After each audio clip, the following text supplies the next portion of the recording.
Our house stood on a small hill, overlooking the terraced fields of the village. It was not a grand house, but it was strong, built with stone and mud by my grandfather.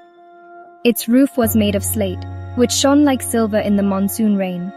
A large veranda ran along the front, and this was where most of our lives unfolded. From there, we watched the sun rise over the distant peaks and set behind the deodar forest. The walls were always cool, even in the heat of summer, and the windows opened out to a world of green trees and colorful birds. This was the home where I grew up, a place filled with the sounds of a large, happy family.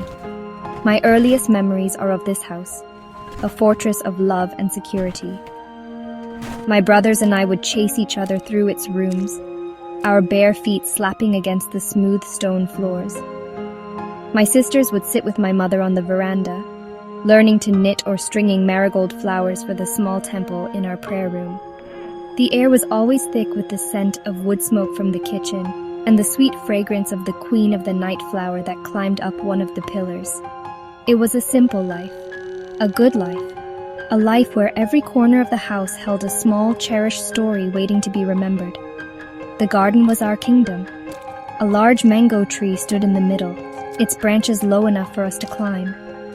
We spent long summer afternoons hidden among its leaves, eating unripe mangoes with salt and chili.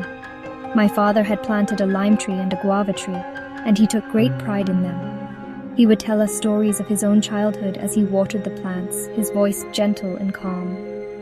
The seasons changed, but the house remained our constant, a silent witness to our growing up, to our joys and our small, childish sorrows. It was more than just a building. It was a living part of our family. Every festival was a grand affair. During Diwali, the entire house would be lit with dozens of small earthen lamps, their flames flickering in the gentle night breeze. The light would dance on the walls, making shadows play in the corners. We would gather on the veranda, sharing sweets, and watching the sparse fireworks light up the village sky. The house seemed to smile then, bathed in the warm glow of celebration and togetherness. It was in these moments that our home felt the most alive, its heart beating in unison with ours, a sanctuary of warmth against the vast, dark mountains that surrounded us. Life within those four walls was a symphony of shared moments. Our meals were always taken together, sitting on mats on the kitchen floor.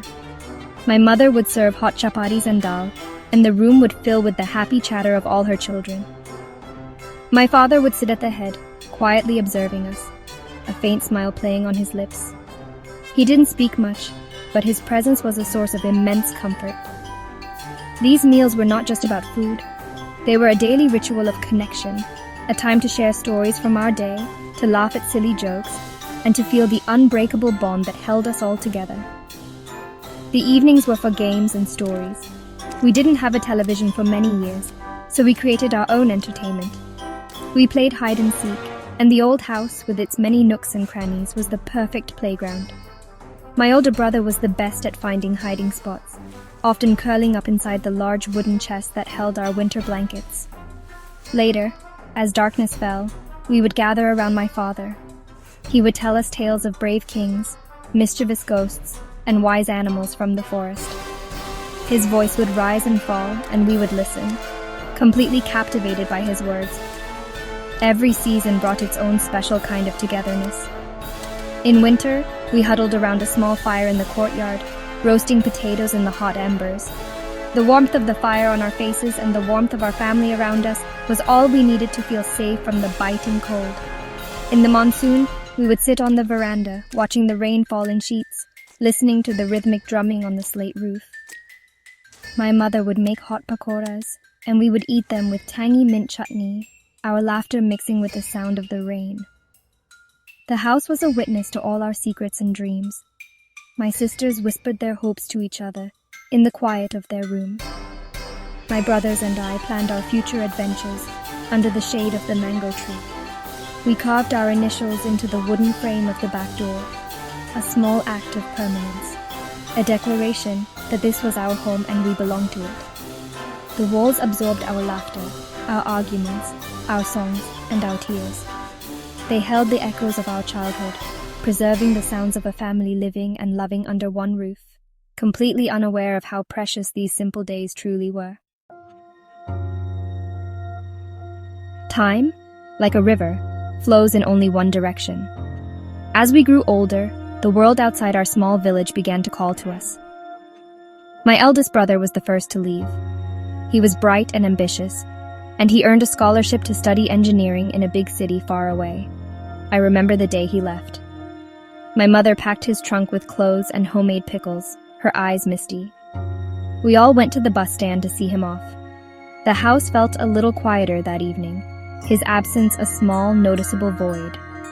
It was the first time one of us had left the nest, and a new chapter had begun. Soon it was my sister's turn.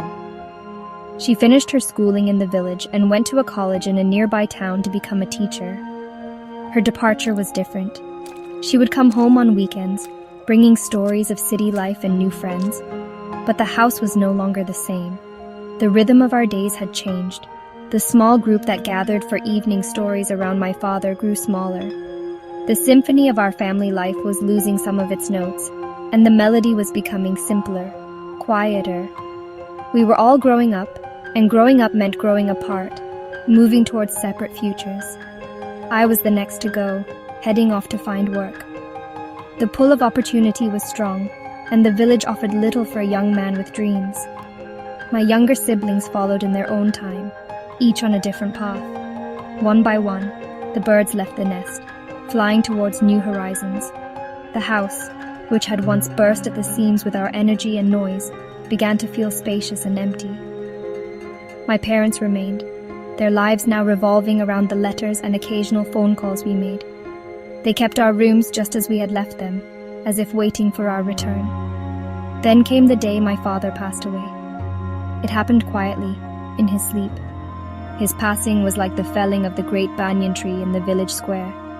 It left a vast empty space in our lives and in the heart of our home. We all returned for the funeral, our faces etched with grief. The house was full again, but not with laughter and joy. It was filled with a heavy silence, broken only by sorrowful whispers. After the final rites were over, we all had to leave again, back to our own lives and responsibilities. This time, when we left, it felt different. We were leaving our mother alone in the silent, empty house. Now the house stands quietly on the hill. My mother lives there alone, a solitary figure in a home once teeming with life. The rooms that once echoed with our shouts and laughter are now silent. Dust settles on the furniture, and cobwebs hang in the corners of the ceilings. The wooden chest where my brother used to hide now sits unopened. The veranda, once the stage for our family's daily drama, is mostly deserted. Sometimes when I visit, the silence is so profound that I can hear the house breathing, sighing with the weight of its memories. It is a lonely place now. The loneliness is a palpable thing. It hangs in the air like the morning mist. It is in the single cup of tea my mother makes for herself. In the quiet evening she spends looking at old photographs. The house that was once our sanctuary of togetherness has become a monument to our separation. Each empty room is a reminder of a person who is no longer there. My father's armchair sits in its usual spot, a silent testament to his absence. The garden he tended with so much love is still there, but it feels wilder now, as if it misses his gentle touch and his quiet presence. And yet, the memories remain. They are embedded in the very walls of the house. If you listen closely, you can almost hear the faint echo of my sister's song, my brother's laugh, my father's voice telling a story. When I walk through the rooms, I see ghosts of my childhood at every turn. My younger self running down the corridor, my mother smiling in the kitchen doorway. These memories are all that is left of the warmth that once filled this home. They are both a comfort and a source of deep sadness, a reminder of a time that can never be reclaimed. The empty home taught me about loneliness. It is not just about being alone. It is about the absence of those you love in a place built on that very love. It is the silence in a space that was once filled with familiar sounds. The house on the hill still stands, a guardian of our shared past. But it is a lonely guardian, waiting for the scattered flock to return, knowing that they never will. Not all of them, not in the same way. All that remains are the whispers of yesterday, carried on the mountain wind through the silent, empty rooms of our childhood home.